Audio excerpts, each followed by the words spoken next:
Welcome to another exciting edition of American Warrior Radio, the place to be for news, notes, interviews, and current events for all issues military and veteran related. If you or someone you know has ever worn the uniform of the U.S. Navy, Army, Air Force, Marines, Coast Guard, or National Guard or Reserves, you've come to the right place. American Warrior Radio, right here on the Talk to Me station, AM 1060 WMEL. And folks, we are online worldwide at 1060WMEL.com, sponsored by AVET Project. You all know this program is all about supporting our troops and their families, both past and present. So please get comfortable, grab a nice beverage. Don't forget that pen and paper, because we are always efforting to bring you important information that you can use and share with others. With that said, let's get this show off the ground. My name is Garen Cohn. I'm an Air Force veteran, a retired legal advocate for veterans, and founder of AVET Project. But all you regular listeners know that I never fly through the airwaves alone. Good morning. I'm Glenn McGuffey. I'm retired Air Force, and I'm the retired manager of the Brevard County Veteran Services team, where it was my honor to help our veterans and eligible dependents obtain benefits earned by service to our great nation by the veteran. And I did that for a little over 22 years, which was cool. I'm, as I said, retired now, but I still help out, and you can reach me at Glenn with two N's, Glenn, at AVET Project, AVETPROJECT.org. That's Glenn with two N's at AVETproject.org. And we got a great show, as always, for you today. So to kick off things, as usual, we got a couple of important announcements. And the first one is this is coming up to be on Thursday, the 24th, the last one. You can attend at the Space Coast Community Law School, which is Free. Yeah, free. And it's going to be a fantastic one. Even if you haven't been there before, come show up. It's going to be at the Moore Justice Center, which is out by the county building out there, close to the ballpark. And it's inside the jury assembly room from 6 to 8 o'clock. Again, it's going to be a mock trial moderated by Judge David Silverman and presented by people who have attended all the previous ones of these free legal seminars that have been offered out there. And you can also pre-register at www.sccls.com or call at 321-269-6833. That's 321-269-6833. 1,800 for you military types out there in the jury assembly room. It's going to be a phenomenal exercise, because the members that have attended classes during this semester are putting on this mock trial in competition with the winning team from the local high school, so you don't want to miss that. Telfer, Faraday, Anderson, and Hawkins, big supporters. Britta Hawkins has been the founder of SCCLS, that's Sierra Charlie Lima Sierra.com, for all these years. Brevard County Legal Aid, of course, AM 1060 WMEL, and obviously American Warrior Radio has been supporting this venture. You don't want to miss this. This is something new and unique, and it's fresh. Go out and check out the mock trial. Go to SCCLS.com. We got a couple of other announcements, but before I do, Glenn, what if I'm out in Nebraska and I've got a claim issue that I think maybe my dear friend Glenn McGuffey can help me with? Can I email you too? Email's good the world around, and yes, you can. Again, at glenn.avetproject at avetproject, That's all right. .org. Glenn at avetproject.org. That's what you want to do. Folks, the International Dog Surfing Championships are coming up. This is a neat deal. And I'm just really proud to say that AVET Project's service and therapy dogs, Koa and Boaz, these are enormous sized dogs, all right? And she is a surf dog champion. She beat out a pup from Brazil a couple years ago, Koa did, on a 9-foot board. They're Chihuahuas, people, all right? And they are crowd pleasers. They've been sponsored to perform at the Dog Surfing Championship. This is the Florida International 2016 Dog Surfing Championship on Amelia Island, presented by Blue Buffalo. And I'm sure a lot of folks are familiar with that dog food brand, pet food brand. But we're going to have Pops, that's Adam Steinberg, with Booker D. Surf Dog, the worldwide champion surf dog, on the second segment of this show. So listen up for that. But it is at Amelia Island, and we'll get to more information on that during the second half. But I got to tell you, we have got such an awesome show. We've been waiting a long time to get this gentleman in here, and he's here in studio. So Vince, cue that music, and then I'll do the introduction.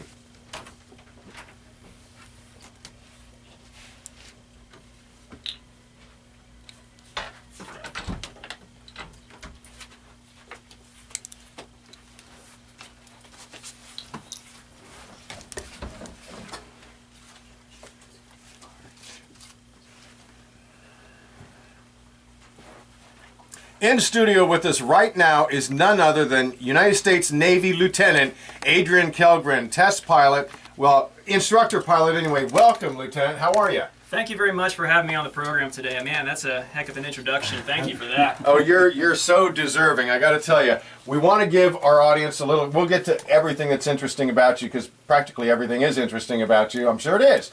But give our audience a little background, a little bio on where you were born and raised and what's so on. Well, I'm from Cocoa, Florida here. It's my hometown. Staying with my parents right now. My brother has a baby shower going on, so I'm kind of visiting for that and being on the program with you guys here. Born in Miami, went to college at the Naval Academy in Annapolis, Maryland. Majored in aerospace engineering. Last second decision was going to go political science, but then my love and passion for flying things kind of led me to that direction. And yeah, so that's where I went.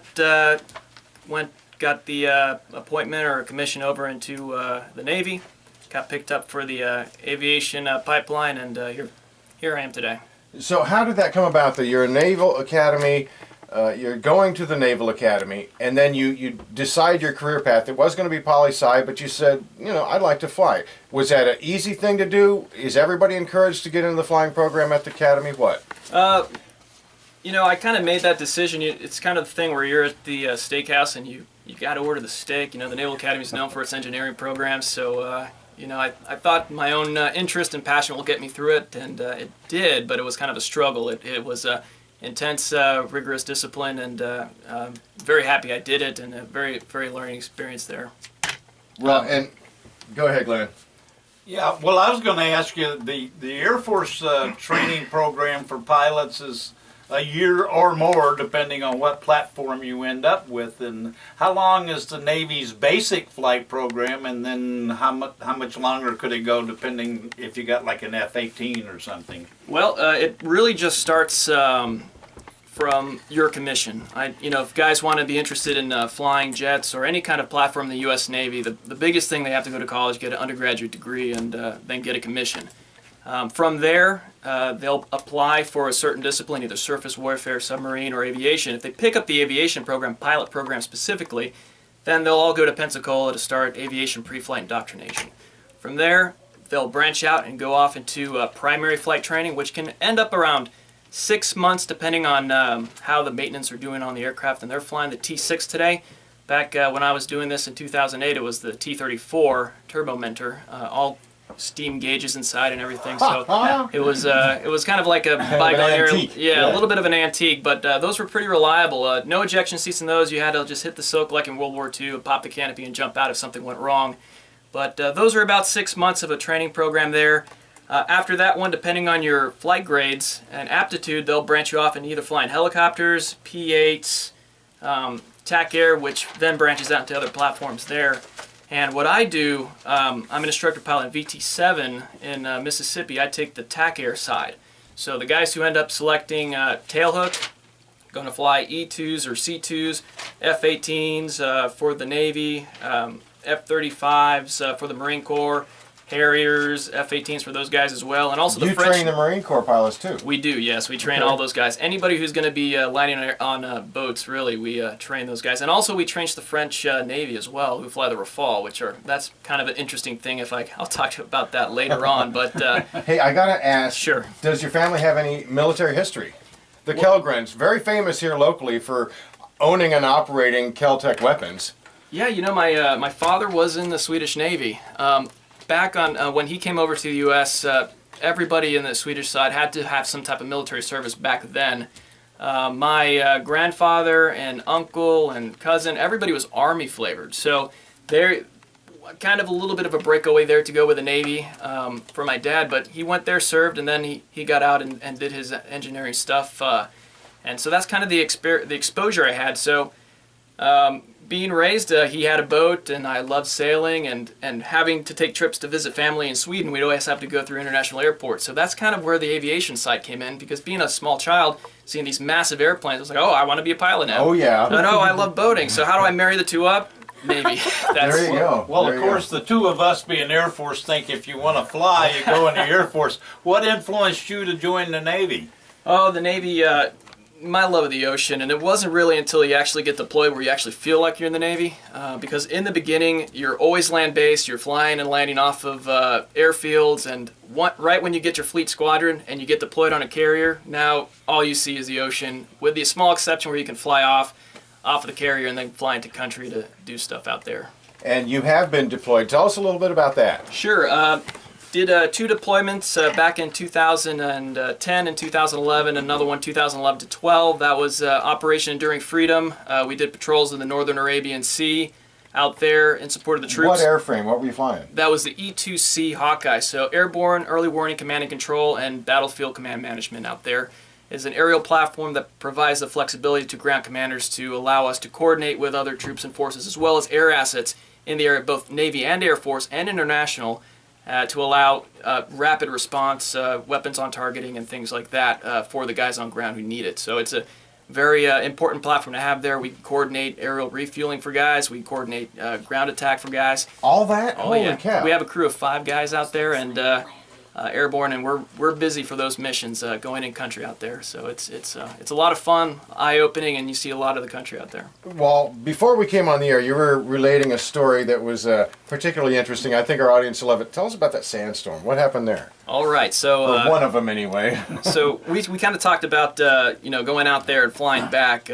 This particular day, now mind you have to think that this is just generally landing and taking off of an aircraft carrier is kind of the thing you do. You don't even think about it anymore. You do it so much. One day we were flying out there, going out. We're over Pakistan at the time, heading over into Afghanistan, and we kind of get some reports on fuel state. They're asking us some strange questions. Hey, how much gas do you have out there? And we're giving them the gas state, and that was kind of weird because we never really hear the aircraft carrier ask us about that stuff. So we're heading out there in country, and then we come back where the mission's complete, and the only thing that we noticed that was kind of different was this really hazy tan just below us. But we're operating around mid 20,000s of feet, so you really can't tell what's going on out there. But it was hazy when we took off, and as we were coming back, it was even more hazy. This time we can't see the ocean anymore, we can't see the ground, and it was just a tan haze. So they called everybody to do a instrument recovery for the carrier. So everybody's going in there on instrument approaches. Wait a minute, recovery. That's when you're actually Yeah. landing. Okay, Yeah. the ship's going to recover you. They're going to Exactly. recover the aircraft. Exactly. Okay. So we're setting up to land on the carrier, and it's going to be an instrument approach, but daytime, so it can't be that bad, right? Right. It's the daytime. So we come in there, we shoot the approach, and we go into the sandstorm, and really it's very benign, the sandstorm. There's not a lot of turbulence going on. It's just very very low visibility. So we're going in there. We're at 1,200 feet, and we're coming down. We're getting 800 feet. We don't see anything. We get to 600 feet. They're telling us to reference the visual glide slip on the carrier. We say Clara's ship, which is you can't see the ship. I don't see it at all. And they're like, okay, continue. So okay, we're continuing. We're trying to fly the instrument landing system, and in this airplane, the E-2C, you guys have to go out and Google what this cockpit looks like. Because we have instruments on there from the B-29 bomber in there. The landing gear system, it's old. It looks like a World War II. Only the best for our troops. Yeah. Well, we got a good one. I'll tell you about the next plane after that. Coming in there and shooting the approach, and we get drop lock, so we lose reference to the glide slope. It'll come back, and then we lose it. So out of this approach, we never see the ship, and we go around, and we never even saw it. So I look at the pilot next to me, and we kind of give a glance at each other. Uh-oh, this is going to be a little tight here. Where's the boat? Now, the funny thing is with the E2, we are not aerial refuel capable, so we can't go divert anywhere. So it's either land or jump out and swim in the water. But you have ejection seats, right? Oh no, we don't. Oh, no. that's so right. You gotta, Not on you this gotta bird. open a little hatch, and you gotta shuffle your way down small corridor, and then jump out the side of it. Oh. And usually it has to be one pilot left at the controls to make sure the plane doesn't go out of control as you're going out there. And that's the aircraft commander, and that's kind of a big important job for him to do, just to hold those things steady. So you didn't see it the first time around Not at all? Not at all. So we're coming around. It was a sinking feeling. Came around, shot another approach. This time we saw it, but just the top mast of the ship, and we missed it again. And then we came around again. Running out of fuel. Running out of fuel. Now we're about, we don't have a lot of gas here. We have 800 pounds, and mind you, that's given us about 3 more attempts left. Wow. So we're looking at the, this time we line up, it looked perfect. But we took a little bit too much descent right off that, and the guys on the deck thought we would have hit the back of the ship, so they wave us off. So now we have to go. Man, that was the closest time I ever ignored those wave offs and just decided to land by myself. But I know I'd be in big trouble, but alive. Anyways, so we go around again, and they're wanting to give us a short hook, which means giving us a short downwind so that we have just as much time to roll wings level and fly the glide slope. But doing that, it was kind of like pushing the air crew to kind of manage things a little quickly, which wasn't giving us very accurate flying. It wasn't a very steady environment. So we asked to just take a longer cut, which would have burned more gas, but at least steadied things out a little bit to calm down. Came around there, we were looking about 2 more approaches before we have to hit the parachutes. The aircraft carrier appeared low to the right. I remember he was the guy on my left side, he was flying the jet, but I took the controls to get a nice hard wings right down. Said, hey, it's 12 o'clock in front of you now. Kind of giving that orientation. He made a quick left turn, and then we touched down. And man, that was the most relieving feeling. When you feel that tug of the arresting wire, man, that was a great feeling. That was a fist Welcome moment. home, huh? Yeah, and your heart's beating so bad that you just want to throw up when you're doing these Oh, things. I can only imagine. Yeah, I mean, it's exciting, and adrenaline is coursing through your body. Yeah, it's pretty interesting. Well, again, we're talking with U.S. Navy Lieutenant Adrian Kellgren. You are an instructor pilot. Yes. Now, where are you instructing? What do you do now? All right, so now I'm flying the T45 Goshawk. So this is where we're taking the guys who just finished flying the T6 over in Whiting Field. We're talking T6 Texans, the old Texans? Texan 2, not the Texan Okay. old one, but Okay. yeah, they renamed it the Texan 2. So it's a turboprop. This one has ejection seats for those guys, so they're coming in there a little bit more familiar with a more dynamic aircraft. And we're basically giving them an introduction into, jet. And your listeners are gonna have to Google the T45. Not many people know It's what a this cool is. aircraft. Yeah, really neat. It's based on the British Aerospace Hawk, and it's a light attack aircraft for those guys. The British use it today. Their Red Arrow demonstration team are all made off of these Hawk aircraft, and really nimble aircraft. But we take those guys and we give them the introduction to jet handling. We'll teach these guys how to do air-to-ground employment. We'll teach them how to do low-level flying at 500 feet, 360 knots. Try to negotiate terrain there, do terrain You say masking. low-level flying. Are you doing that around here, Panhandle of Florida? Where do you do that? We do that kind of around Mississippi or the Chattanooga area, up there in Tennessee where there's some terrain, because we'd like to train these guys a little bit on how to, use the mountains and things for cover from radar sites, and kind of give them a bit of a flow to kind of maneuver the aircraft dynamically in that environment, that low-level environment. Then we train them into aerial combat maneuvering, where there's specially trained instructor pilots there who are all focused onto air combat maneuvering, who train these guys how to dogfight and all the general fundamental tactics that they're going to carry with them over to the F-18 Hornet, F-35, or any kind of strike aircraft there. And then the coup de grace at the end, we teach these kids how to land on aircraft carriers. Ooh. Oh, wow. And with that jet, it's got to be entirely different than the Hawkeye that you were flying. Oh yeah, it's completely different. There's spool up times you have to consider. There's and here's an interesting fact that not a lot of people know about. The first time these kids will ever roll behind an aircraft carrier, they're completely by themselves. No instructor Stop it. pilot. No Really? instructor pilot. No, we can't risk 2 guys. So we give these guys a ton of repetition. So that happened to you too. Yeah, that happened to everybody who's ever landed a carrier. The first time you see it, you're by yourself. And again, that's another one where you want to say, you look at it and you want to throw up. But we try to give these guys a lot of training. When I'm talking about a lot of training, I'm saying 300 plus passes at the field. Now, they're on the runway. There's painted like an aircraft carrier, painting. So We're talking on dry land. On dry land. Okay. And now we'll pair them up with instructors. We'll teach them how to fly the Fresnel lens, where it's a visual landing system out over there for those guys to maintain glide slope. And we'll keep hitting them again and again with passes, and we're very critical on them because once they do it in real life at the ship, nobody's there to stop them. Exactly, that So- only makes sense. Yep. We could talk to you for days, I'm sure, but Glenn, you had a question. Yeah. Do you have any pointers or suggestions for kids that would want to join the Navy and become pilots? Is there some path of courses they should take in high school and college or anything like that? Believe it or not, it's fairly accessible to a lot of people, and I've seen this. A lot of students come through here, and I'll tell you exactly. If your listeners want to write this down, this is how you become a fighter pilot in the Navy. Okay, that's why we told you to grab a pen and paper. So what you need to do is you need to get accepted to college. You need to get an undergraduate degree in something. It doesn't have to be anything technical. Believe it or not, there are music majors flying jets. Blows my mind, but they do it. Yeah, they got to have the aptitude, obviously. Absolutely. So the Navy in itself doesn't rely so much on the grades. They have their own kind of vetting criteria. They do. You have ground exams that you have to kind of analyze spatial orientation. You have reaction time tests where you have to move a stick and throttle around and try and keep like a crosshair in a box. That they're kind of rating you on that stuff. So if you... And that's because every Navy pilot is eventually going to land on an aircraft carrier. Not necessarily. No, but you have to know how. Everybody has to know how, right? Not necessarily. Really? That's, okay. Yeah, not That's necessarily. news to me. Yeah, we have... so tailhook guys will, yes, eventually do that. But we have guys flying the E6 Mercury. It's a giant four-engine 707 style aircraft that kind of talks to the submarines out there. That ain't landing on no ship. Nope. There's the P8, which is a converted 737, which is anti-submarine. The Poseidon, the new one? The new Subchaser? Subchaser. And Love then it. we have tons and tons of helicopters.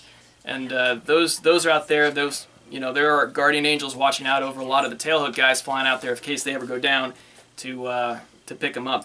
But anyway, so the definitely go to college, definitely get a commission, and then apply for aviation. And a thing that helps people get through it a little bit faster is getting a private pilot's license. And that kind of helps too because it tells the Navy that, hey, they know how to fly an airplane. And they have the driving interest. Yeah, it's not required because they'll eventually give the guys the training. But I've seen more likely than not, those guys who have the private pilot's license will get the nod to be a Navy pilot and then start the program. But it is that point, once you get that sign off to do that, the program is yours to fail. So you just have to keep studying. It's very rigorous on the academics. They'll give you a stack of books when you come in there that's probably halfway to a ceiling that you got to read, and you got to join up in teams for late night study sessions and memorize. The memorization is a huge key for that. Every instructor, every emergency procedure in every aircraft, there's bold-faced items that have to be committed to memory because you don't have time to manage your emergency and look something up in a book. You'll die. And I got to stop you there because we're out of time. Can you believe it, how quickly time flies? Again, Lieutenant Adrian Kellgren, United States Navy instructor pilot, thank you so much for joining us today on American Warrior Radio. Please promise to join us again, whether it's via telephone or what have you, right? Absolutely. Awesome. Absolutely. Go Navy, beat Army, which hasn't been a problem lately. Thank you, sir. Thank you very much.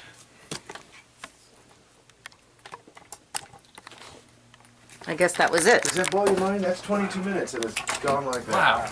That's cool. Fastest 22 minutes. This is the man. Yeah. How you doing? I'm John. Hey, nice to meet you.